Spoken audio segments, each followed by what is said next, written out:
فرمایا هو الذی خلق لکم ما فی الارض جمیعا ثم استوى الى السماء فسواهن سبع سماوات وهو بكل شیء علیم، وہی ہے جس نے جو کچھ زمین میں ہے سب تمہارے لیے بنایا، پھر اس نے آسمان کے بنانے کا قصد فرمایا تو ٹھیک 7 آسمان بنائے، اور وہ ہر شے کا خوب علم رکھتا ہے۔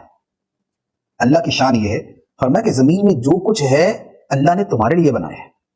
اب آپ دیکھیں زمین کے نیچے کیا ہوتا ہے، نباتات ہیں، سونے، چاندی، ہیرے، جواہرات، لوہا، تانبا اور زنک، اور جتنی دھاتیں ہیں، جتنے عناصر ہیں زمین کے اندر، فرمایا رب فرماتا ہے تمہارے لیے تو بنائے۔